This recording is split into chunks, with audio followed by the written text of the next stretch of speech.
Hello again. Yesterday, sadly, there was another school shooting in the news. A 14-year-old freshman girl in Alpine, Texas, shot and wounded a classmate before she took her own life.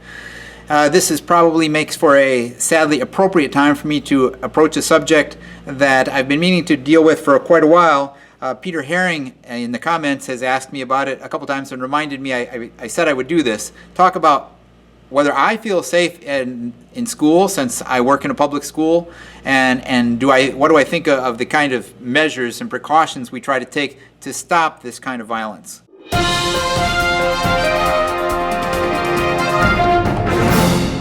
In a nutshell, my answer is I do feel safe. I don't come to school worried that I'm not going to make it home that night or that I will lose any of my students to any of this kind of violence. I don't think this is because I'm blasé or that I've become so accustomed to these events that they don't seem serious. I think it's because I try to keep them in their proper perspective. It's easy to think that these have become very, very common and just an everyday occurrence, and that's one reason why we can ignore them. But the truth is, they're still very rare. There are about 98,000 public schools, not counting colleges and universities in the United States. Put those in, and you're well over 100,000. When you look at the number of shootings that actually occur in a year, in a decade, they're extremely rare. And so the likelihood of this happening at any one institution are minimal, to say the least. Have they become a lot more common? It's hard to say, really. Let's look at the case in Greencastle, Pennsylvania, where 3 men walked into a school, killed 9 students and their teacher. You might not remember this. Is that because you didn't hear about it? Did we ignore it because the numbers didn't match up to Sandy Hook or Columbine?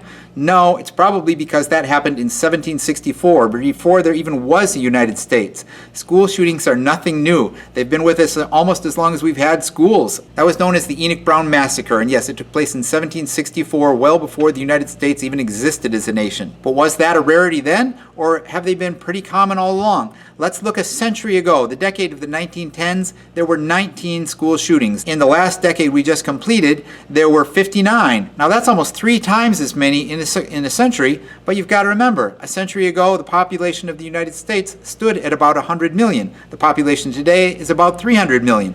You would expect it to triple, and that's about what it did. There is one problem. Those 19 shootings in the 1910s resulted in 12 deaths. The 59 shootings in the more recent decade resulted in 102 deaths. So 102 is definitely more than 3 times the 12 deaths that occurred in the 1910s, but 4 outliers that you could look at accounted for 55 of those deaths. Otherwise, we'd be in about the same ballpark. 4 accounted for 55, 1 accounted for 33. That's the shooting at Virginia Tech, where a student locked the doors, chained the doors shut so that students couldn't get out of the building they were in, and then he started to mow them down before taking his own life. So it seems like there may be a great increase in the number of deaths per shooting, and that may partially be due to assault rifles and their increased clip size and the magazines they can carry that can kill many, many people. But the first mass murder in a school setting took place over 50 years ago in 1966 at the University of Texas when 17 people were killed. Columbine, the school shooting that probably lives highest in our consciousness and comes to mind whenever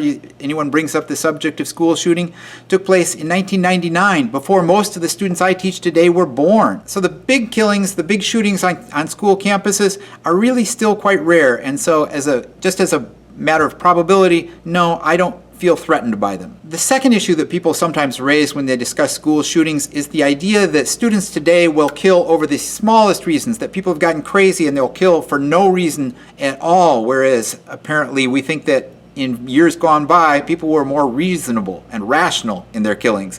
But that's probably not true either. Consider the teacher who had a tame sparrow in his classroom and warned his students that if anyone caused any harm to the sparrow, he would kill them. Well, a student did accidentally step on the bird. It died. The teacher took the student into the closet and strangled him to death.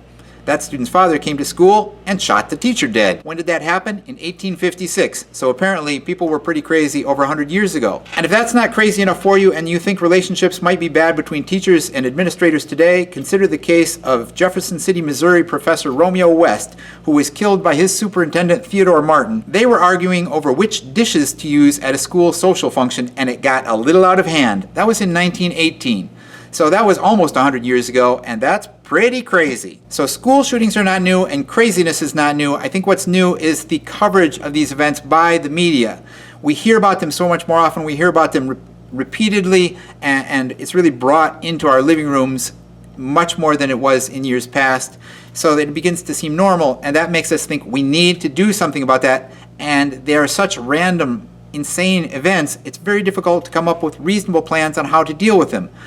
But we have to do something. So we start installing metal detectors. We start bringing armed guards onto campus. We try to build fences all around our school perimeters and to wall the students in and wall the world out. In my experience, I would say these measures are minimally effective at best. There are just not ways to easily secure a school campus. This is not like an airport where we can accept that there is a need to show up for your flight 2 to 3 hours before it takes off, but you can't have 2,000 or more students attending school coming 2 to 3 hours before they need to get through the gates in the morning. That's just not going to work. It just is not a very secure facility, and we don't want it to be. When you start to really build those kind of institutions, you have to treat your students like prisoners, and then don't be surprised when they start to act like prisoners. Trying to create a completely safe environment at school is laudable, and it's important that students feel secure.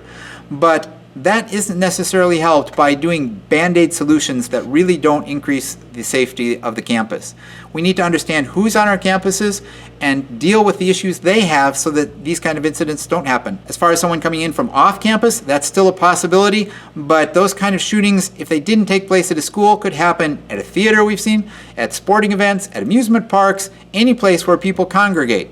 Yeah, the school may seem as though it's a soft target, but I don't know that it's really been that much more dangerous a place than any other public facility where there are a lot of people. There are now easy answers to this. This deals with gun control issues that are terribly difficult to deal with in the United States. This deals with mental health issues that are difficult to deal with in the United States. It deals with all kinds of personal and work relationship kind of things that are hard to deal with. All of them need to be taken together. Where do we go from here? I don't know. But yes, I feel safe. I hope my students feel safe. I hope you feel safe. But let me know. Do you feel worried about this kind of violence coming into your life, whether you're a student, whether you work in a school, or whether you work outside in some other job? Let me know what you think down in the comments. Until next time, when hopefully we'll have a more pleasant conversation, don't forget to be awesome, and I will talk to you again soon, hopefully.